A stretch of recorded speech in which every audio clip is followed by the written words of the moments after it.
Olá, muito boa tarde. Como estão? É com muito prazer que os recebemos neste quinto webinar do projeto S4AGRO, Soluções Sustentáveis para a Agroindústria. E o webinar de hoje vai ser dedicado às embalagens ativas inteligentes. Nas últimas 2 semanas temos conduzido já um conjunto de webinars que envolvem as outras atividades do projeto, que iremos descrever mais à frente, e hoje, como estava a indicar, temos aqui um enfoque muito tecnológico e muito prático, importante para o futuro da sustentabilidade do setor agroindustrial e dos próprios produtos alimentares como hoje os vemos. Como com certeza entendem, estou a fazer aqui um bocadinho de compasso de espera para reunir e para dar entrada a um maior número de participantes, antes de efetivamente dar o arranque ao webinar. E com isso, nestes momentos, dou-vos aqui algumas indicações também sobre os diferentes webinars que foram sendo já desenvolvidos e o seu papel naquilo que pode ser a sustentabilidade do setor. Portanto, já tivemos um webinar dedicado às embalagens, portanto, e neste caso, às embalagens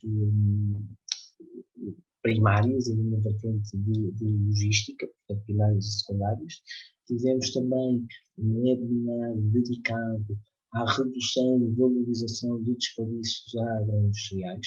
É hoje uma temática que está muito em voga e muito importante para abraçar todas estas questões da sustentabilidade. E muitos outros que poderão encontrar também a própria gravação e, se quiserem assistir offline, na página do projeto, www.s4agro.pt. Pronto, fazendo este primeiro compasso inicial de espera, julgo que poderemos dar o início ao webinar de hoje, como estava a indicar, destinado e dedicado às embalagens ativas inteligentes.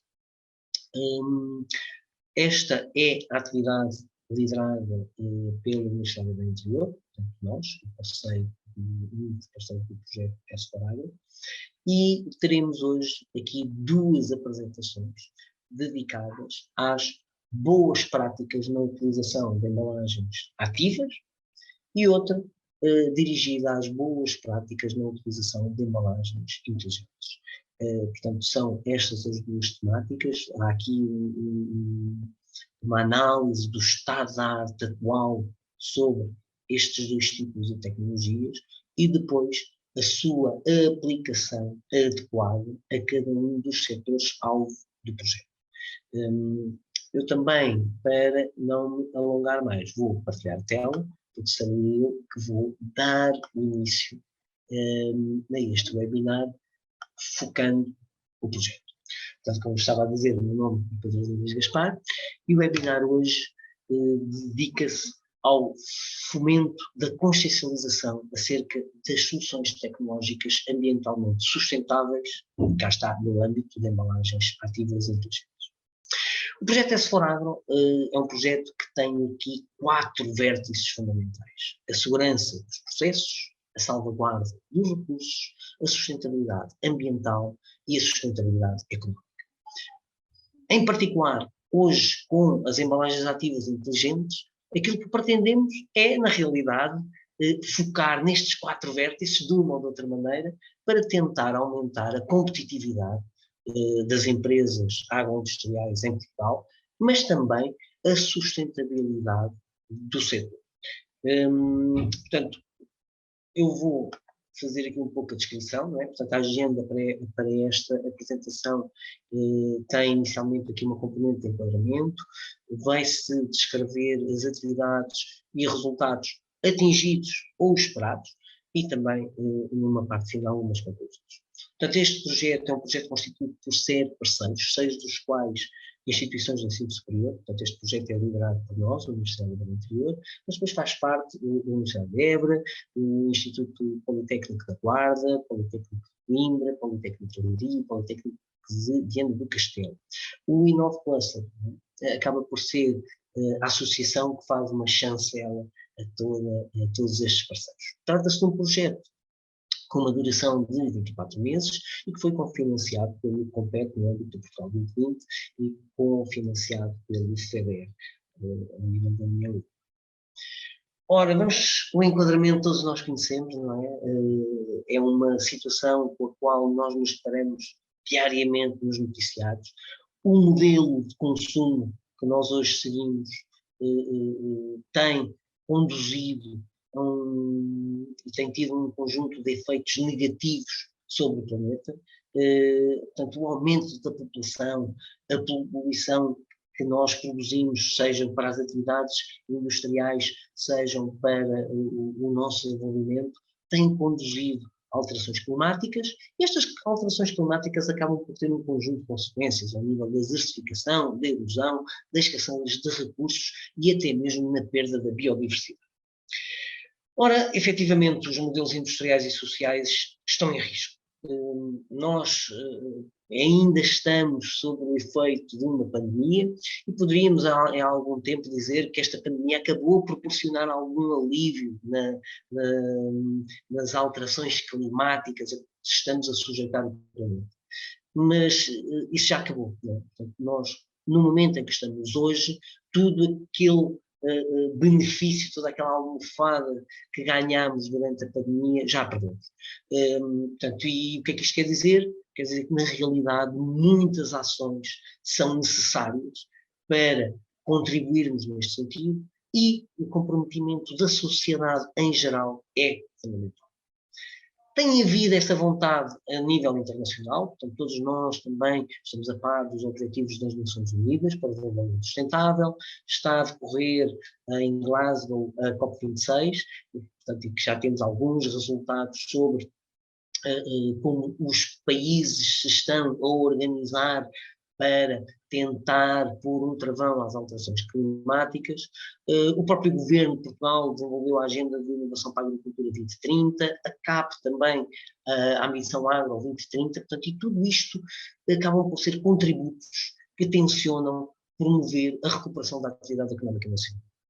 E, simultaneamente, contribuir para a sustentabilidade, por via de um conjunto de medidas que servem para modernizar o setor e recuperar a economia, entre as quais a tecnologia e a digitalização, a sustentabilidade do território, o desenvolvimento industrial, agroindustrial e agroalimentar.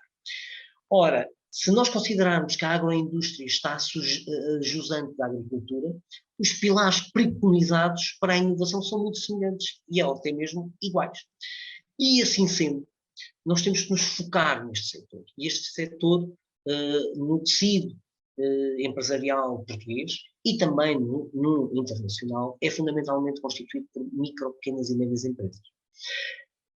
Mas, para além disso, trata-se de um setor que tem um valor acrescentado bruto enorme, portanto estamos aqui a falar em 2019 17 mil milhões de euros, e que as exportações representam cerca de 20%. Portanto, tornam-se setores âncora para que efetivamente nós consigamos atingir um desenvolvimento económico e social equilibrado para o território nacional. Não é? Podemos ter aqui o chavão que efetivamente a agricultura não parou durante a pandemia, não para, mas a agroindústria também não é? E todos estes setores têm que ser muito resilientes para aguentar todas as alterações que a pandemia também nos vai trazer. Ora, há condições que nós temos que aqui identificar, que as empresas deste setor, em particular, e também devido à sua dimensão, carecem de investimento ou de recursos humanos técnicos para lidar com os desafios atuais e futuros que são colocados à sustentabilidade. Portanto, e estes desafios são fundamentalmente na ótica da economia circular, das embalagens e da digitalização. E estas preocupações no setor têm vindo a ser incrementadas, número 1, também pelo aumento do consumo e da compra e venda de produtos em plataformas online, que têm especificidades muito próprias, mas também pelos requisitos de segurança alimentar e das medidas de proteção mais rígidas que os governos e as instituições têm tido perante a segurança e qualidade alimentar. Ora, assim sendo, o âmbito deste projeto não poderia ser mais atual. Portanto, atuar nestes 4 setores para promover a competitividade e a sustentabilidade do setor agroindustrial. Portanto, o objetivo, na realidade, reside em quê? Na qualificação das pequenas e médias empresas do setor, nomeadamente das fileiras dos carnes, dos hortofrutícolas, dos lácteos e da padaria e pastelaria, para a adoção de soluções inovadoras e sustentáveis que permitam aumentar a produtividade, a eficácia e a eficiência ao nível daquilo que nós denominamos a indústria 4.0 e também da economia circular. Ora, o projeto é constituído por um grosso de atividades, em particular 6, em que 3 delas são relacionadas com a embalagem, uma seguinte relacionada com a cibersegurança do setor, portanto, e muito envolvendo a digitalização do setor, a quinta dedicada à redução e valorização de desperdícios, e uma sexta no que toca ao desenvolvimento de atividades de inovação de base científica e tecnológica para apoiar as empresas deste tipo. Ora, como é que tudo isto vai ser conduzido? Os métodos que vamos utilizar vão ser muito na base de realização de benchmarking internacional para a identificação de tecnologias, processos, procedimentos e métodos que sejam já adotados noutros países e que nós possamos adotar também em Portugal, e também pelo levantamento e realização de auditorias em pequenas e médias empresas do setor para a avaliação do estado atual e também do uso dessas soluções tecnológicas, porque aquilo que é utilizado internacionalmente pode não ter a melhor adequabilidade para as indústrias portuguesas. Os resultados que estamos a produzir, portanto, vão ser um conjunto de estudos de boas práticas e de identificação de fatores críticos, o desenvolvimento de um conjunto de ferramentas computacionais e, claro está, e o desenvolvimento de propostas de soluções inovadoras que são dirigidas à produção, aos processos e à sustentabilidade ambiental. Ora, a atividade 1 é dedicada à embalagem primária e à investigação para alternativas de novos plásticos em embalagens. É um tema muito emergente, fundamentalmente naquilo que nós chamamos de embalagem de uso único, não é? Portanto, a embalagem que o cliente leva para casa. Como todos nós estamos a par, desde o dia 1 de novembro, o plástico de uso único foi proibido, portanto, há aqui ainda um grande caminho a percorrer para que nós consigamos adequar todo o tipo de produtos alimentares a novas tipologias de embalagens que promovam a extensão de vida útil, mas também sejam, em termos de custo, adequadas tanto ao cliente como ao produtor. Portanto, e aqui o packaging estratégico tem um papel fundamental. Neste caso, nós no dia 12, portanto, na quinta-feira, decorrerá o webinar que será promovido pelo Instituto Politécnico de Coimbra acerca desta temática e que eu os convido desde já a participar. Também no âmbito desta atividade visa então as boas práticas na utilização da embalagem primária sustentável. Portanto, e aqui nós temos sempre que perguntar qual é a mais sustentável. E na realidade seria sem embalagem, mas como é que conseguimos fazer isso? Portanto, vamos tentar deslumbrar aqui um pouco destas questões para cada uma das empresas do setor agroindustrial. E também, outra dos resultados será os fatores críticos à aplicação desta embalagem primária sustentável, tanto ao nível de características organoléticas do produto, como depois até da própria reciclabilidade da embalagem. Na atividade 2, embalagem secundária, também desenvolvemos um conjunto de boas práticas na utilização deste tipo de embalagem, reciclável ou reutilizável. Recordemos que para embalagens secundárias nós podemos ter aqui melhores resultados na utilização daquilo que será uma embalagem reutilizável do que até mesmo estarmos a reciclar todas as embalagens. Portanto, recordemos que para as embalagens não é somente necessário o material que as compõe, mas depois, para o caso da embalagem reciclável ou reutilizável, e dependendo das suas características, o seu armazenamento, a logística do seu transporte é também bastante importante. Portanto, e as práticas aqui adequadas também irão ser identificadas e serão dadas propostas nestes casos. Seja, por exemplo, na vertente do Ready to Shelf Packaging, ou então nos sistemas de vai e vem, nos denominados pooling systems.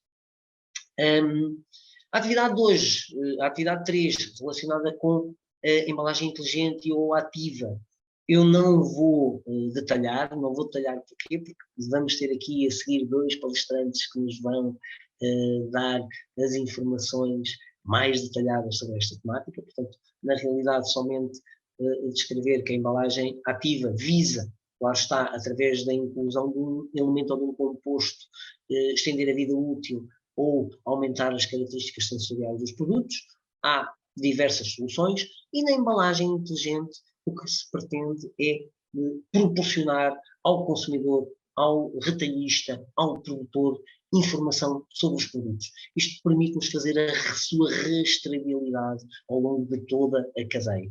Portanto, há já um conjunto de projetos em desenvolvimento que visam estas temáticas, seja no caso no desenvolvimento de sistemas de monitorização das condições de conservação, com a inclusão de sistemas de rastreabilidade sem fios e que permitem fazer uma rastreabilidade em tempo real, como também o desenvolvimento de designs otimizados de embalagens que fazem uso de materiais de mudança de fase e que nos permitem estender a vida útil dos produtos e estarem menos suscetíveis a variações de temperatura.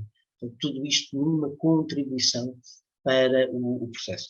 Claro que isto depois pode ser realizado de forma numérica ou de forma experimental e lá está. Aquilo que nós visamos hoje e este webinar servirá para descrever as tecnologias inovadoras neste âmbito e também as boas práticas na sua utilização.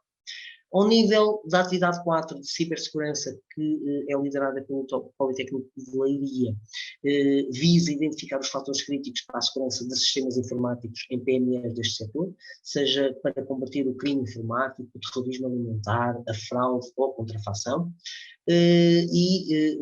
são novamente dadas aqui um conjunto de boas práticas nas quais serão qualificadas as PMEs em cibersegurança. Na atividade 5, que foi alvo de um webinar realizado na semana passada, visa a descrição de temáticas relacionadas com a redução e valorização de desperdícios, seja no âmbito da perda alimentar, mais próxima do produtor, ou do desperdício alimentar, mais próximo do consumidor.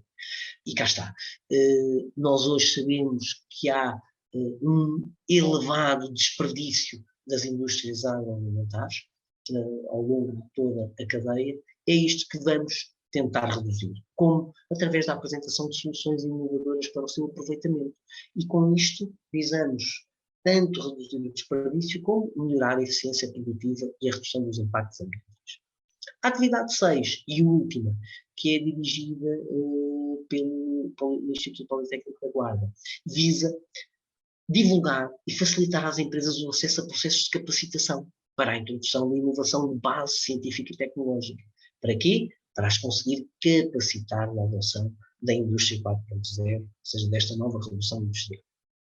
E, neste caso,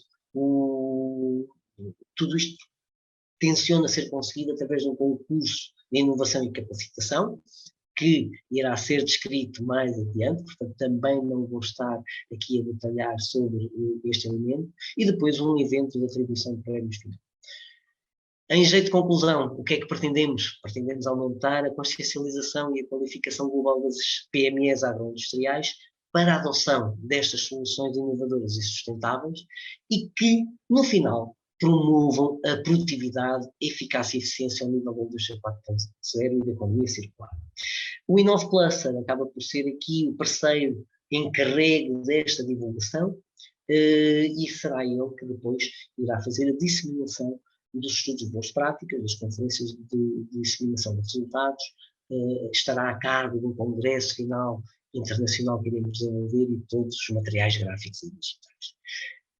O que é que eu proponho? Proponho que visitem a página do projeto, www.s4agro.pt, para mais informações, e todos os manuais, todos os documentos que vão ser elaborados e produzidos no âmbito do projeto estarão disponíveis na página para o vosso download e para efetivamente conseguirem aqui ter um melhor resultado.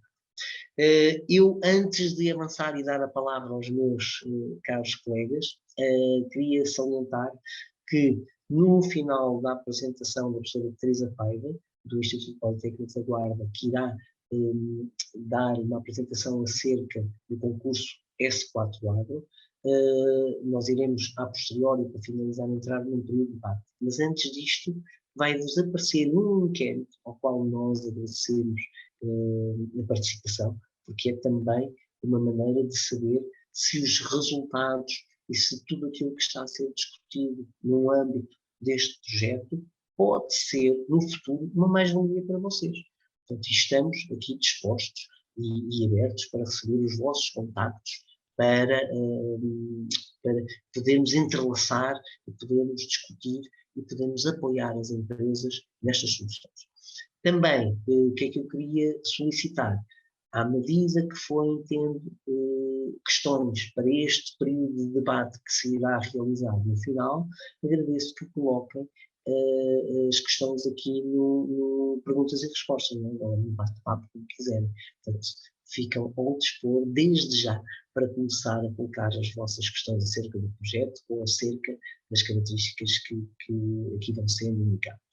Pronto, eu de seguida vou já passar a palavra ao Carlos Fernandes. Portanto, o Carlos vai dar aqui uma descrição acerca de embalagens inteligentes, portanto, um bocadinho a perspectiva ao nível do estado da arte e da sua aplicação, mas também das suas características mais importantes e que restringem hoje ainda a sua aplicação generalizada na maior parte dos sensores. Portanto, Carlos, está o palco ao seu dispor. Olá, uma boa tarde a todos. Deixa eu partilhar.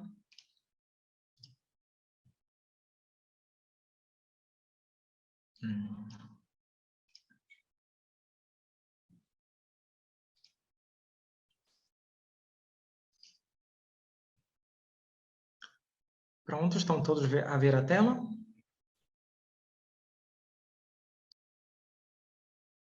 Sim, Carlos, também pode continuar, esteja à vontade. Ok, então, bom, boa tarde a todos, eu me chamo Carlos Fernandes.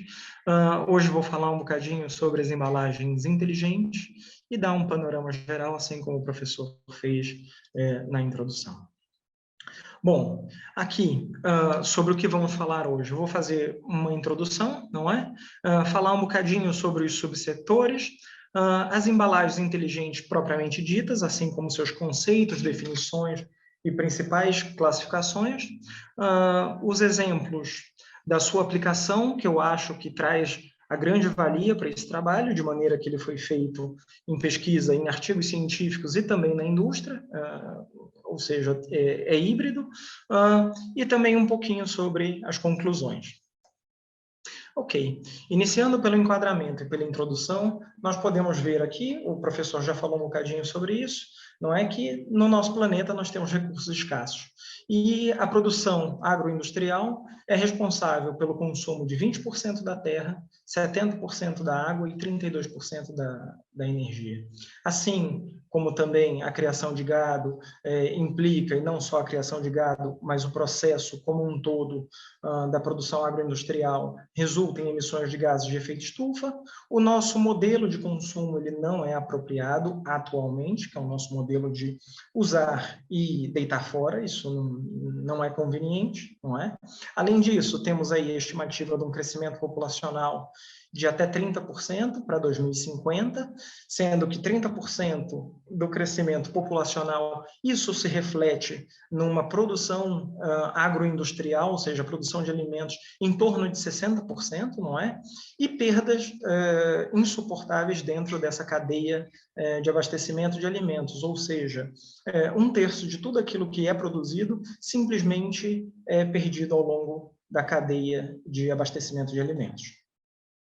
Bem, como que essas perdas e desperdícios afetam essa cadeia de abastecimento?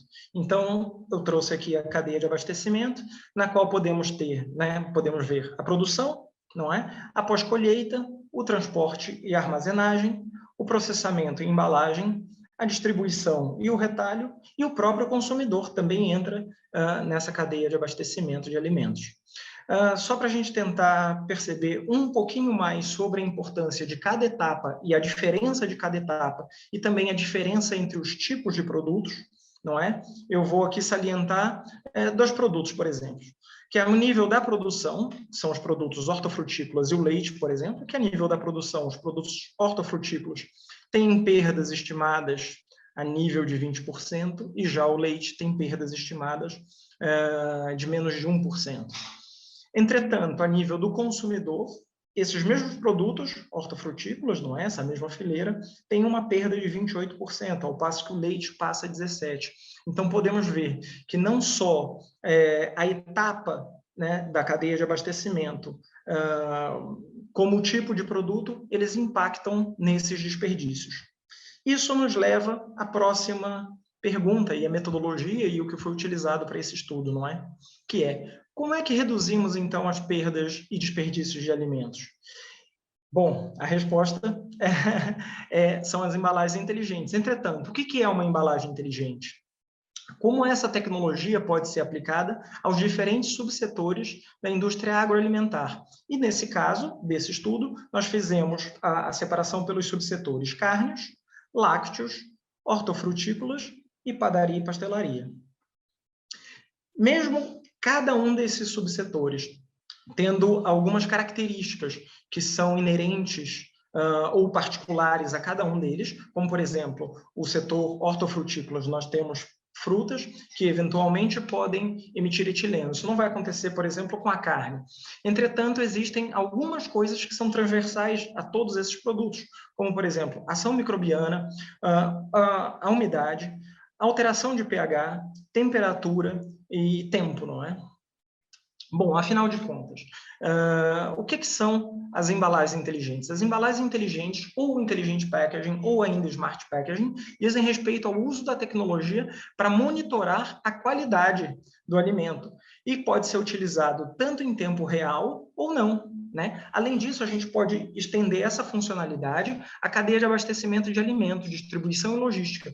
Assim, é possível obter informações adicionais, além da própria qualidade, tais como origem, localização, condição, armazenamento, autenticidade e diversas outras informações.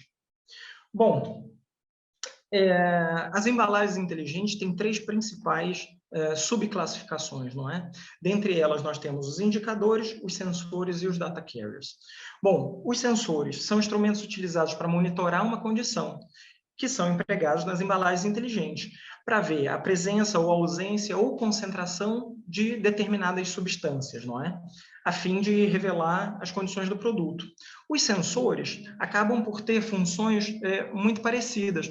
Entretanto, enquanto os indicadores são baseados em compostos, em reações químicas, os sensores são baseados em dispositivos eletrônicos. Já os data carriers, não é? Que acabam por ser portadores de dados, eles podem ser definidos como dispositivos que ou contêm ou que facilitam o fluxo da informação dentro dessa cadeia de abastecimento e permitem também melhorar a qualidade e a segurança do produto. Bem, aqui temos essa divisão, não é? Onde podemos ver que eu eventualmente posso ter um indicador utilizando para indicar temperatura, para indicar pressão, para indicar pH, assim como os sensores. O que vai diferir, apesar da aplicação ou daquilo que a gente quer monitorar ser basicamente a mesma coisa ou coisas similares, enquanto os indicadores vão ser vão ter um princípio de funcionamento químico, os sensores vão ter um princípio de funcionamento eletrônico.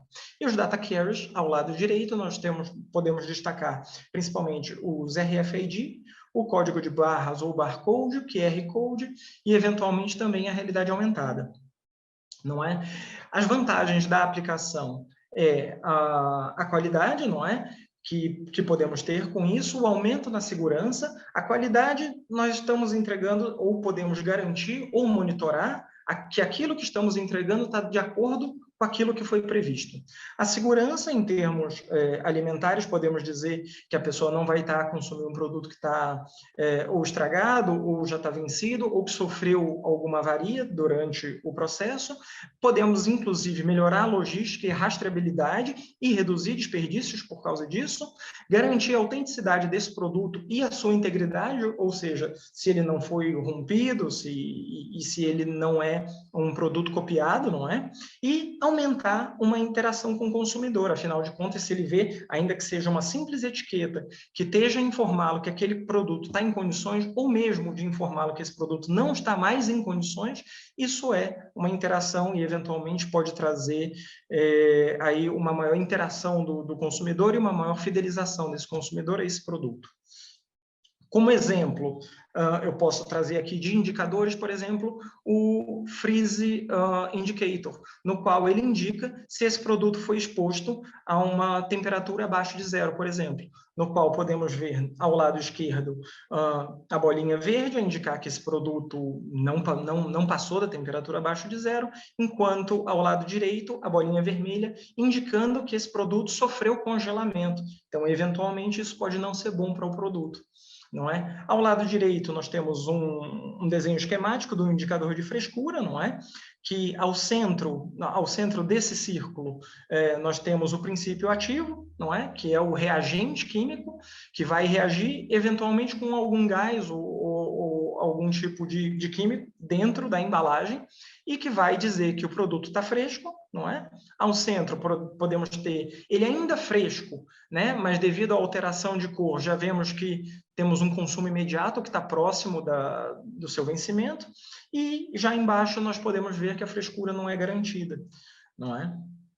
Ao passo que nos sensores, podemos ver aquela diferença que eu falei anteriormente, nós temos aqui um sensor de temperatura, que na realidade trata-se de um dispositivo eletrônico que, inclusive, tem botão de liga e desliga, não é? Preparado aqui para 110 dias, e ele traz uma vantagem muito grande em cima do indicador, que é de poder ter informações muito mais precisas. Entretanto, acaba por ser eventualmente mais caro. Ao lado direito temos um biosensor, que nada mais é do que um sensor, entretanto, para ver compostos orgânicos, ou seja, derivados de seres vivos, como enzimas, anticorpos, eventualmente micro-organismos, etc. Bom, aqui, nos data carriers, temos principalmente o código de barras, atualmente utilizado por toda a indústria, não é? Onde podemos ver aqui o 1D, logo abaixo do 1D podemos ver o EAN13, que é o código de barras utilizados a nível europeu, com 3 algarismos, não é? E, ao lado esquerdo, o 2D, que é o QR Code, que nada mais é do que o código de barras, só que em 2D. A diferença entre eles, que o código QR Code permite muito mais informações, armazenamento desde kilobyte até megabyte, o que pode fazer uma identificação não seriada de um produto, mas sim individual de um produto. Ou seja, você já não faz mais a leitura de um produto serialmente, mas sim de uma maneira individual. Isso é excelente para, por exemplo, logística ou eventualmente para uma premiação ou algo do gênero, para aumentar essa interação com o cliente. Ao lado direito temos a tag RFID, entretanto, a tag RFID não é só uma tag, mas sim um sistema, no qual podemos ver a tag RFID, logo aqui embaixo, mas para que ela funcione, nós temos que ter leitores de RFID, como os portais, ou um leitor manual, essa leitora handheld, não é? Eventualmente para ter prateleiras inteligentes, mas tudo isso tem que estar associado também a um sistema de gestão, ou seja, precisa mesmo de um sistema.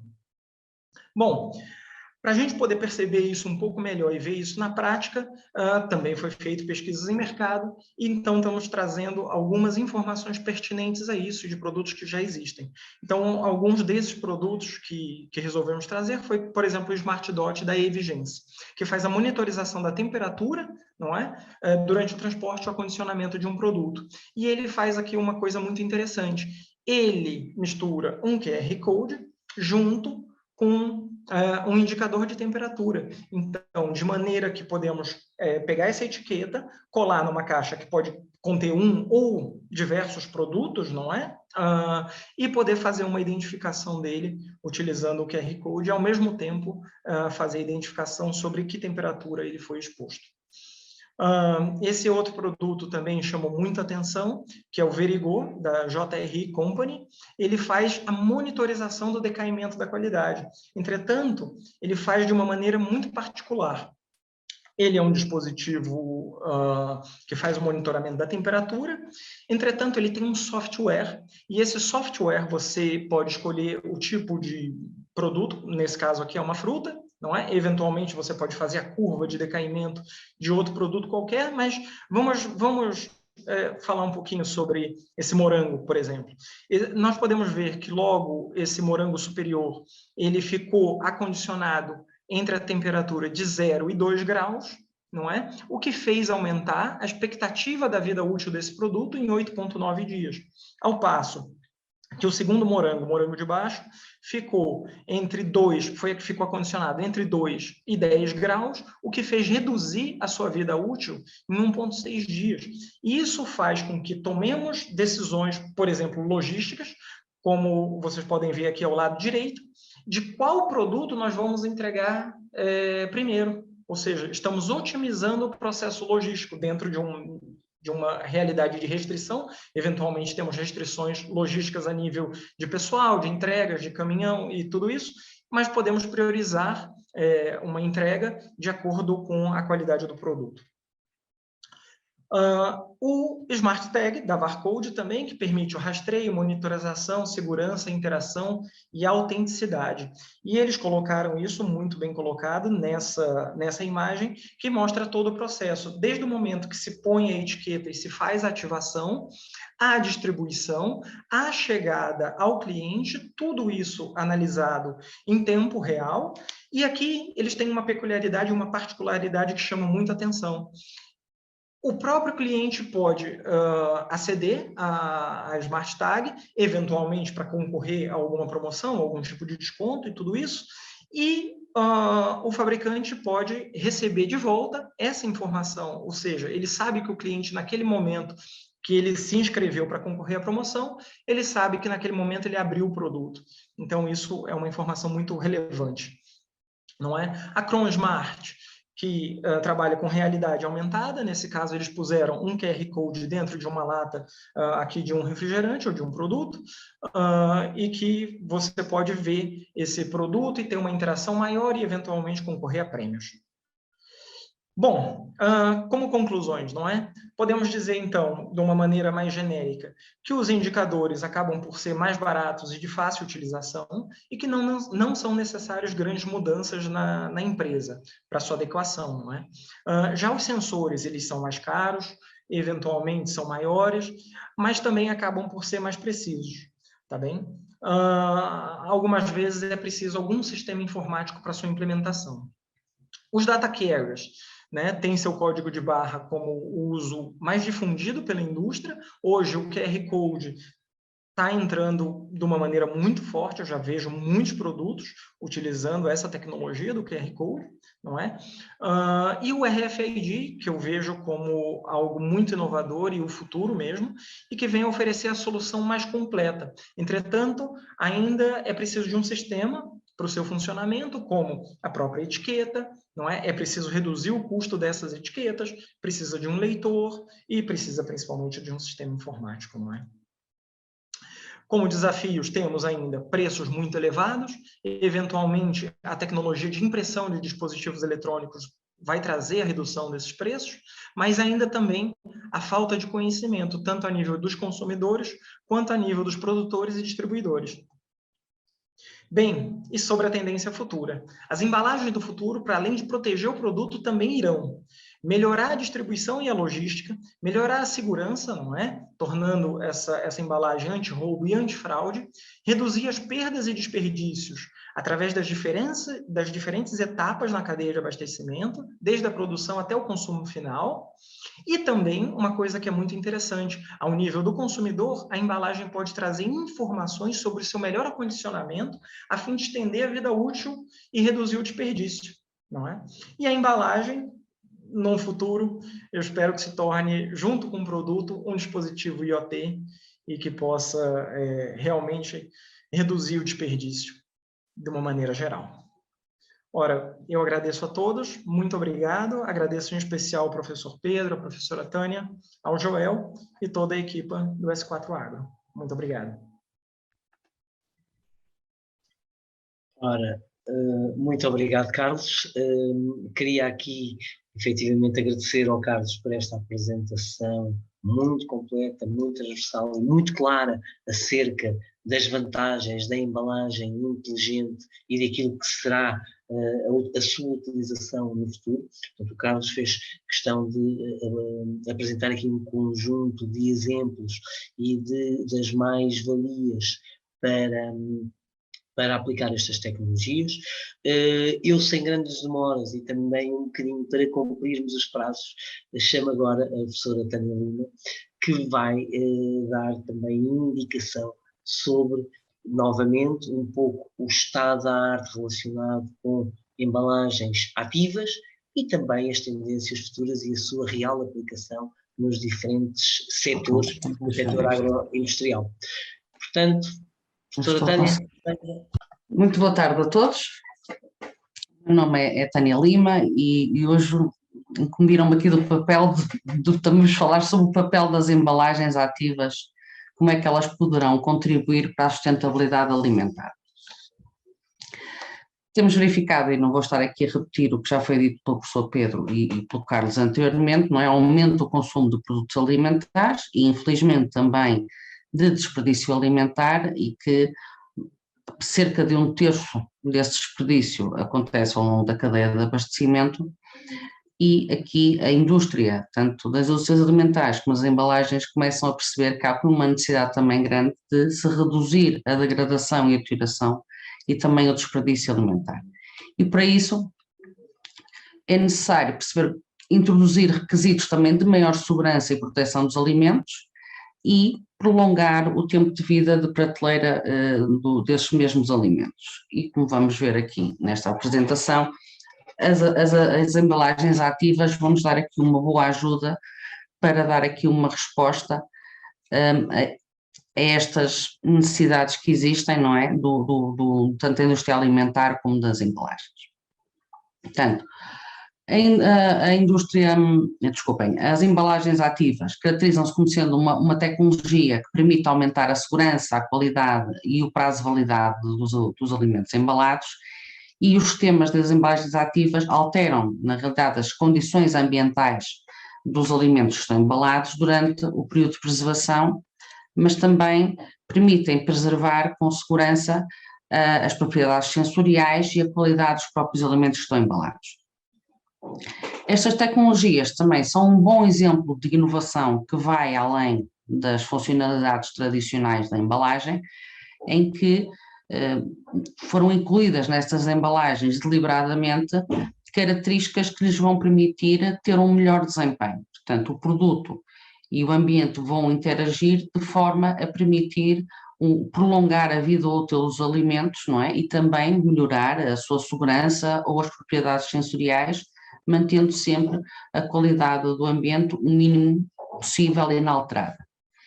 Os sistemas das embalagens ativas alteram, portanto, como eu já disse, as condições ambientais dos produtos, e aqui nós temos embalagens ativas com agentes ativos que são classificados de acordo com as suas funções, portanto, por atividade microbiana, antioxidante, pela eliminação de oxigênio e etileno, ou pela emissão ou absorção de dióxido de carbono, que são aqui as embalagens, os exemplos que eu vos vou mostrar a seguir, e estes exemplos também são exatamente para os mesmos setores que foram referidos anteriormente, tanto da carne, dos lácteos, hortofrutícolas e padarias e pastelarias. Começando então pelos absorvedores de oxigênio, que são aplicados às embalagens, são uma das principais tecnologias das embalagens ativas são usadas, no fundo, para remover qualquer oxigênio residual que possa estar na embalagem, ou também melhorar ali, de alguma forma, as propriedades de barreira ativa. A presença do oxigênio dentro das embalagens, dos alimentos, como é sabido, acelera a deterioração dos produtos, porque promove uma rápida oxidação das gorduras e das vitaminas que estão presentes nos alimentos, e promove também o crescimento de micro-organismos, de bolores, de levaduras e até de bactérias aeróbicas. Quando isto acontece, é normal nós notarmos que que se verificam alterações no alimento, e que nós vamos notar por o odor que é desagradável, o próprio paladar também, ou uma descoloração e até mesmo perdas nutricionais no próprio alimento. Hoje em dia, a indústria alimentar já utiliza, não é, já há bastante tempo, o embalamento a vácuo e o embalamento também em atmosfera modificada, porque tem sido uma coisa que eles têm procurado ao longo do tempo, que é eliminar a presença deste gás no interior das embalagens. No entanto, estas soluções, portanto, do embalamento a vácuo, assim como do embalamento em atmosfera modificada, não removem completamente o oxigênio, e na maioria dos casos verifica-se sempre a presença de uma pequena concentração residual de oxigênio dentro da embalagem, conforme também, claro, o produto que ela está a embalar. Para isto, nós temos aqui estes absorvedores químicos e bioquímicos que nos podem ajudar a resolver aqui esta questão deste oxigênio residual que permanece na embalagem. Tenho aqui alguns exemplos que foram recolhidos de embalagens com absorvedores de oxigênio que já existem no mercado, e não vou estar agora aqui a descrevê-las todas, é só para vos mostrar que efetivamente já existem e que até algumas cadeias de supermercados que já as utilizam. E passo agora, logo assim, rapidamente, aos absorvedores e emissores de dióxido de carbono. Só fazendo aqui um parêntese, quando estamos a falar o absorvedor atua de forma preventiva, não é? No fundo, é uma tecnologia preventiva, chamemos-lhe assim, e os emissores são uma tecnologia de atuação. Neste caso aqui, no dióxido de carbono, vamos ter as duas vertentes também. Os absorvedores que vão ser usados, pode ser através de reações químicas ou de sistemas físicos, e os emissores que vão ser usados, não é, para a dissolução das substâncias ativas. No caso dos absorvedores, eles vão atuar como prevenção, portanto, através da prevenção da acidificação do ambiente alimentar, do colapso até da própria embalagem, prevenindo também alterações na textura, descoloração e alteração do sabor. Pelo seu lado, os emissores vão atuar ao nível microbiano, portanto vão atuar, vão influenciar, aliás, o crescimento bacteriano. E aqui nós vamos ver que isso vai permitir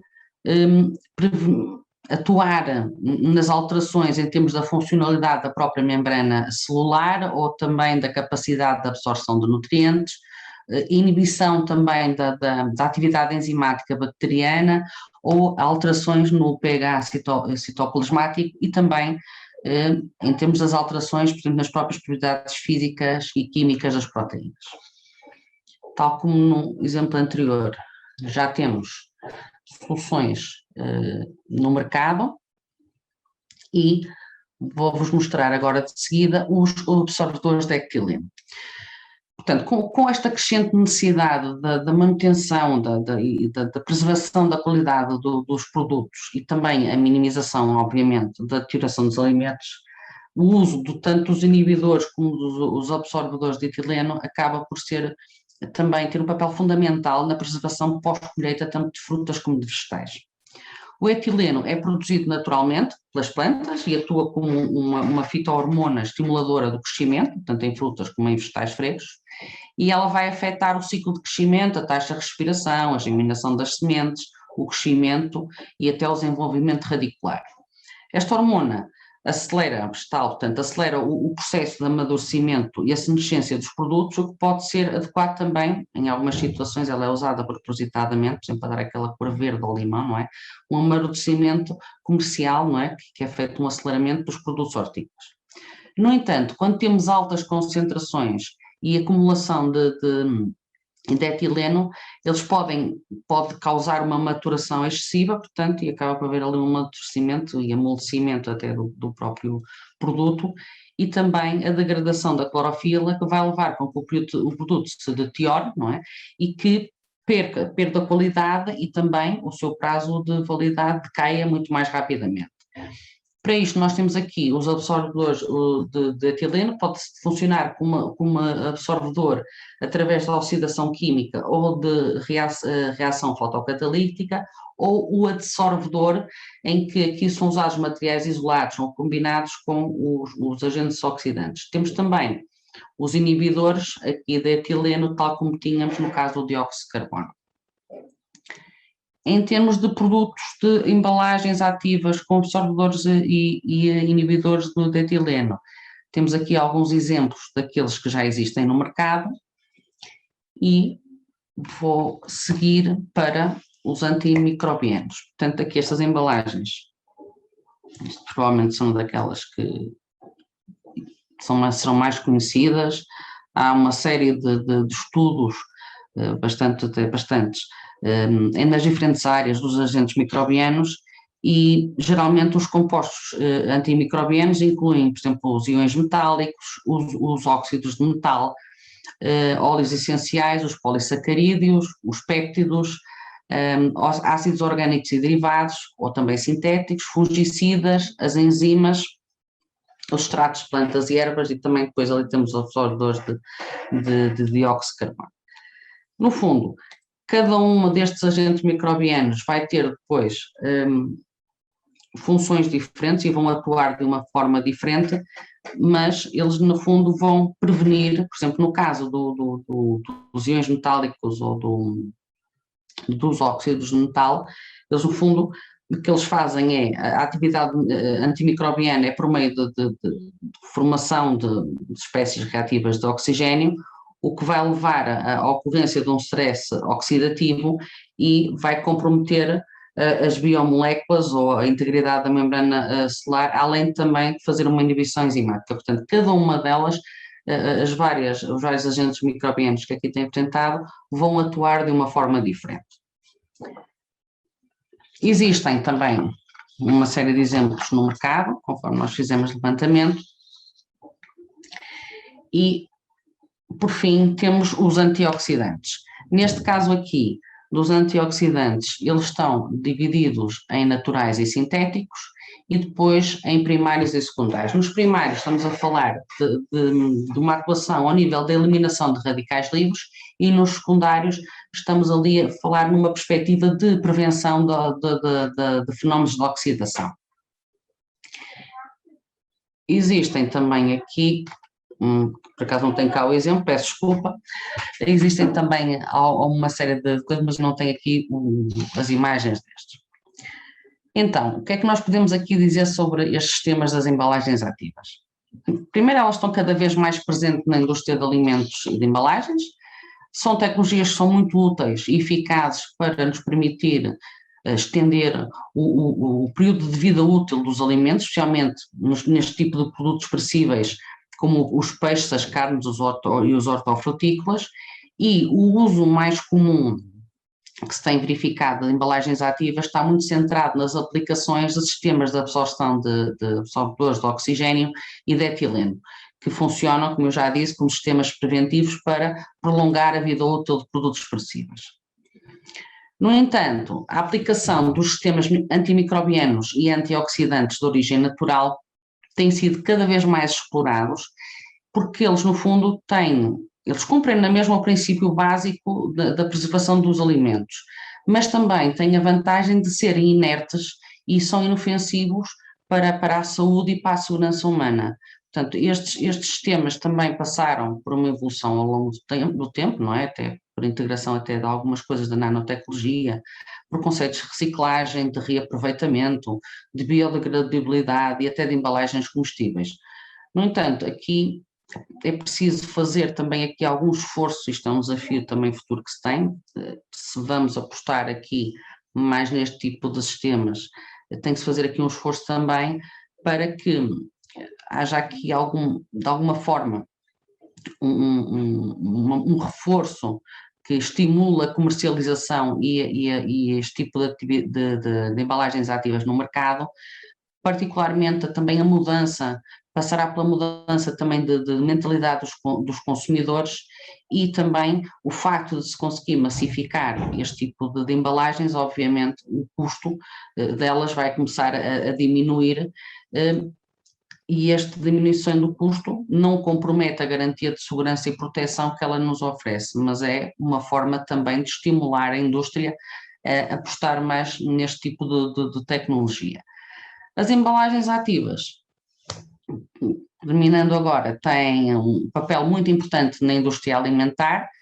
Temos já algumas soluções tecnológicas bastante inovadoras que nos permitem conservar os alimentos, em particular estes são mais flexíveis, e que também podemos dizer que vão de encontro àqueles ideais da sociedade moderna e dos consumidores, em que efetivamente nós percebemos que os nossos consumos aumentaram e o nosso desperdício também, e temos que começar a estar sensibilizados para a necessidade de, acima de tudo, de prevenir a ocorrência do desperdício alimentar.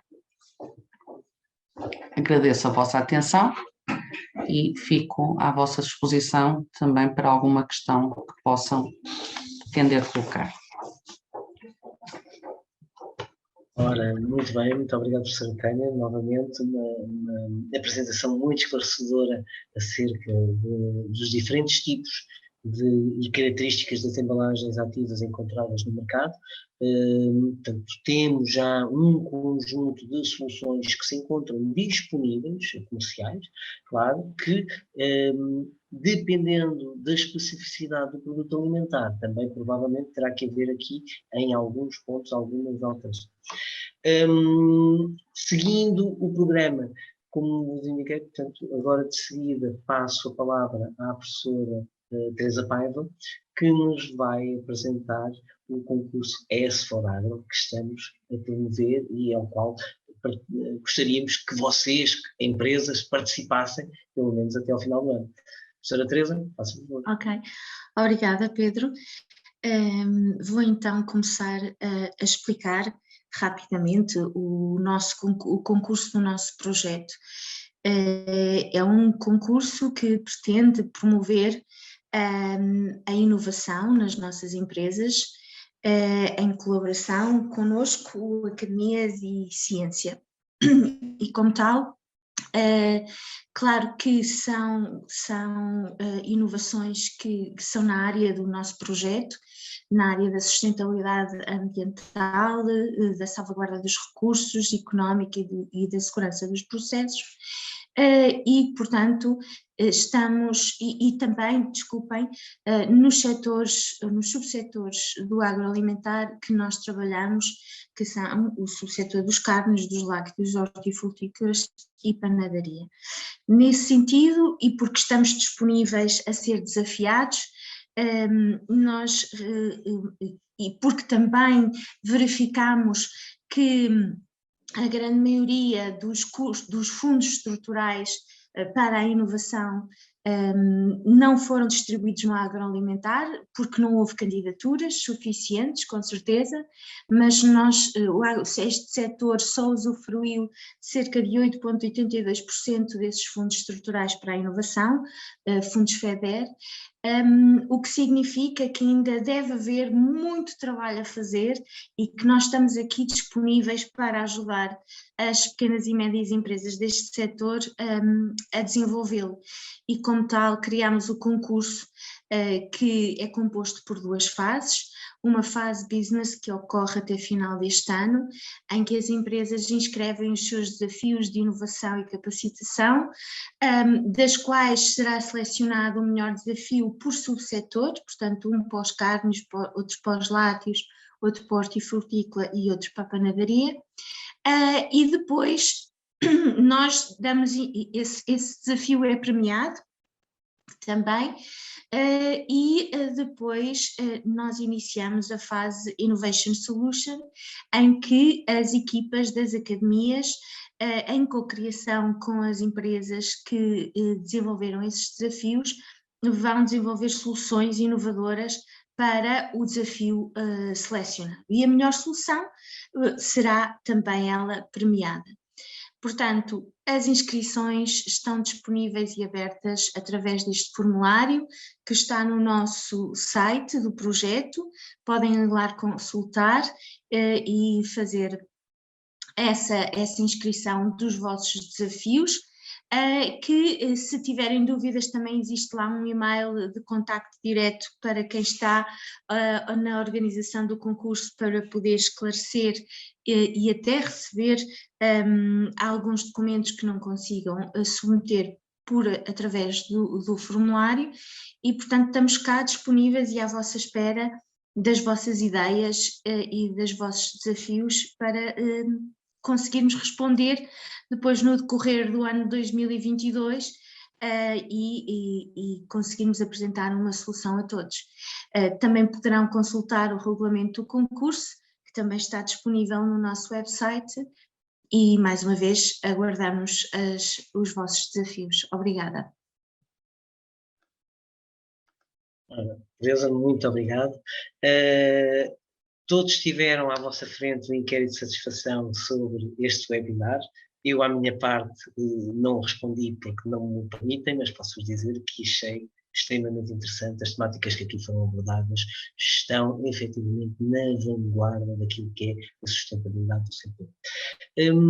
Ainda temos aqui uns minutos para responder às questões que foram aqui colocadas. E eu primeiro vou questionar aqui o Carlos, portanto eu vou ler as questões que foram colocadas aqui no bate-papo, e eu desconfio que esta será para ele, porque tem a ver com a embalagem inteligente.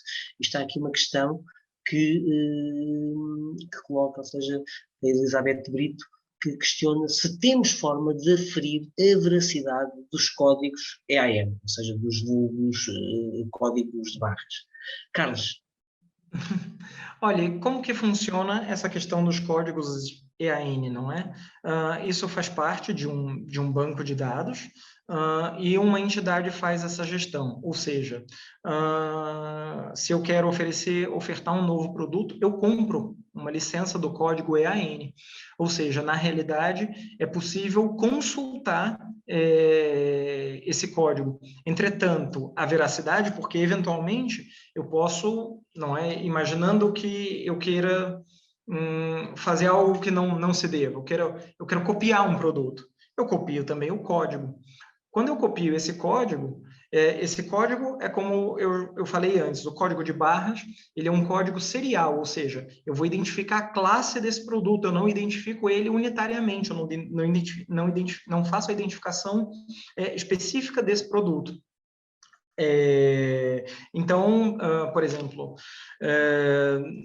não sei se é possível verificar a veracidade. Entretanto, é possível consultar e saber se ele existe e do que se trata, isso sim. Ora, muito agradecido, Carlos, pela questão. Eu de seguida também mesma da Elizabeth, mas agora para a Tânia. Ela está aqui a questionar se é possível fazer testes de vida útil em relação às embalagens ativas. E se sim, como se chamam estes testes e quais os critérios a medir? Tânia, não sei se queres responder. Será a próxima fase do projeto. Nós até este momento fizemos o levantamento, não é, das embalagens ativas, das tipologias, e agora estamos já a desenvolver, portanto, assim como também na parte das embalagens inteligentes, que o Carlos está cá, não deixa mentir, vamos tentar fazer agora o estudo para perceber precisamente como é que testamos e como é que também aferimos qual é que é a adequabilidade que cada uma destes tipos de embalagens tem aos produtos. Portanto, não serão todos os tipos de embalagens, não é, que poderão, ativas, neste caso, que poderão ser usadas em todos os produtos. Alguns serão mais suscetíveis do que outros e, portanto, isso será numa segunda fase deste projeto, não é, que vamos avançar e que será o output, será nós conseguirmos ter uma forma de ajudar a decidir, não é, um fabricante, um produtor, quais é que são as embalagens ativas que estão à sua disposição para o produto que ele comercializa. Eu aqui também posso contribuir, agradecido antes de mais, eu aqui também posso contribuir nesta perspectiva de que os testes de vida útil a realizar em embalagens ativas, na realidade, são os testes que são realizados com os outros tipos de embalagens, ou seja, são testes em diferentes ambientes de conservação e nos quais depois, com uma regularidade, são avaliadas as características organoléticas e os parâmetros físico-químicos dos produtos alimentares em causa, como seja o peso, a cor, e depois também testes sensoriais ao nível da própria, do sabor, não é? E da textura, mas também a medição de níveis de açúcar, de acidez, de sólidos solúveis, portanto, aqui relacionado mais com o açúcar. Portanto, são esse tipo de ensaios a nível experimental que são realizados. A mesma Elizabeth questionava como medir a eficácia de uma solução em relação a outra, no sentido de selecionar a melhor embalagem ativa. Acho que já respondi. Exatamente, portanto a resposta vai assim sendo dada, portanto, mas a Elizabeth, pelos vistos, teve que sair e nós temos aqui o mail dela para depois poder responder às questões que foram endereçadas. Portanto, nestas questões, só tenho aqui também a salientar, como a professora Teresa Paiva indicou, até ao dia 31 de dezembro de 2021, as empresas podem inscrever-se num concurso, portanto, na apresentação de uma dificuldade que estejam a passar ao nível daquilo que seja uma solução sustentável para o setor agroindustrial, e nessa seguida, se for selecionada, terá uma instituição, neste caso de ensino superior, com um conjunto de ações que vão tentar solucionar esse problema. Portanto, acho que é aquilo que nós costumamos dizer, uma solução win-win, não é? Em que todos ganham. Portanto, há aqui uma inovação e há depois também uma repercussão direta para a resolução do problema da empresa. Portanto, ficamos ao vosso dispor para receber este tipo de solicitações. Não havendo mais questões e tendo ultrapassado, apesar de muito pouco, o tempo do webinar, resta-me despedir, resta-me agradecer a todos a presença e também, novamente, dar indicação que na página do projeto www.s4agro.pt todos estes resultados que nós vamos obtendo ao longo do projeto vão estar disponíveis. Portanto, poderão consultar à vossa vontade. Portanto, vão acompanhando as inovações e as novidades que vamos colocando na página. Novamente, queria salientar que quinta-feira, às 4 da tarde, iremos ter então um seguinte webinar que vai ser promovido pelo Instituto Politécnico de Coimbra, ou seja, pela Escola Superior Agrária de Coimbra, acerca da embalagem primária, e convido-vos novamente a todos a estarem presentes, porque é também uma temática muito em voga, uma temática muito importante nos nossos dias, numa vertente de sustentabilidade ambiental.